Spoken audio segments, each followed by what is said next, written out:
You have made it to the end of Malala. Here is the epilogue. One girl among many. On my 16th birthday, I was given the most extraordinary gift. I was invited to speak to the United Nations. It was the first of 2 trips I would make to New York that year. 400 people would be in attendance, high-ranking officials from all over the world, such as Ban Ki-moon, the Secretary General of the United Nations, and Gordon Brown, the former UK Prime Minister, as well as ordinary children like me. It would be a far cry from the solemn and fearful birthdays I had spent in Pakistan not long ago. My whole family traveled to New York. We saw Annie on Broadway, and we stayed in a hotel where they bring pizza to your room on a silver tray. I liked the hustle and bustle of New York compared with sleepy Birmingham, and I felt as if the city were my old friend after seeing it on Ugly Betty. Many people in Pakistan have been told that the United States is a dark and godless place, but everyone I met there was quite nice.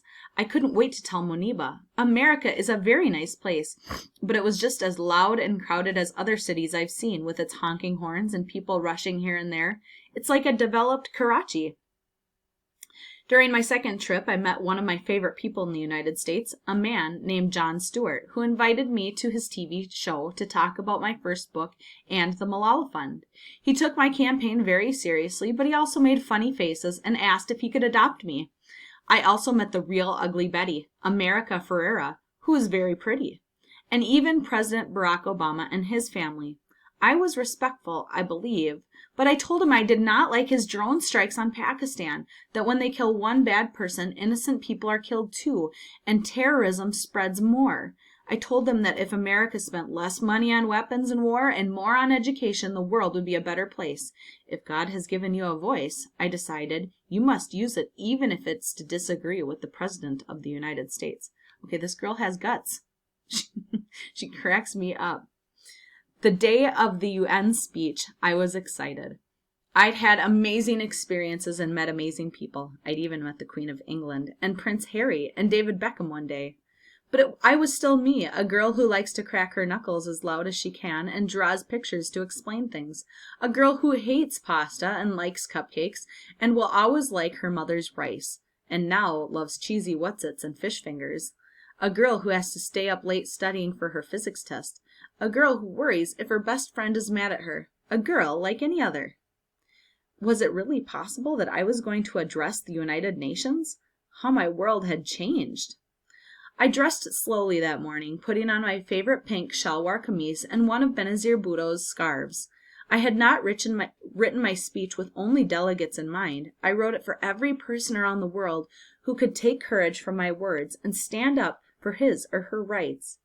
I don't want to be thought of as the girl who was shot by the Taliban, but as the girl who fought for education, the girl who stands up for peace with knowledge as her weapon. I said in my speech, "Dear brothers and sisters, do remember one thing. Malala Day is not my day. Today is the day of every woman, every boy, and every girl who has raised their voice for human rights, or for their rights. Thousands of people have been killed by terrorists and millions have been injured. I'm just one of them.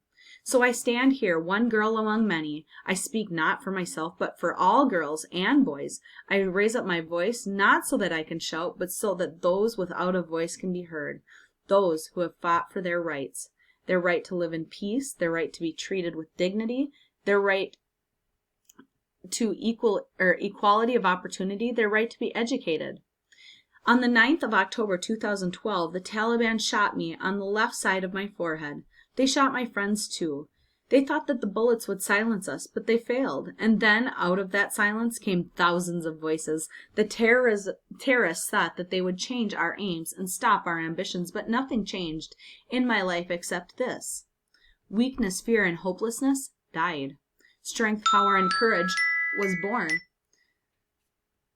I am the same Malala. My ambitions are the same. My hopes are the same. My dreams are the same.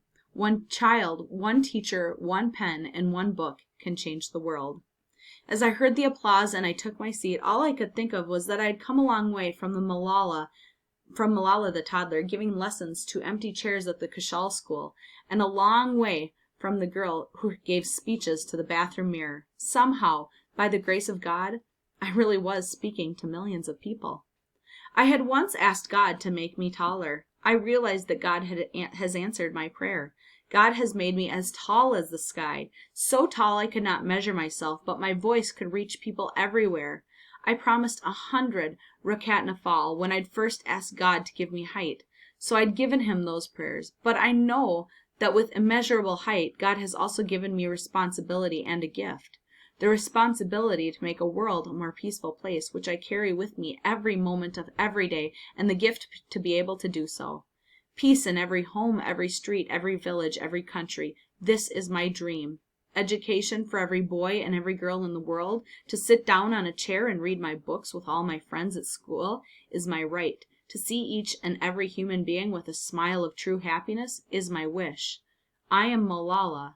My world has changed, but I have not. And that ends the book.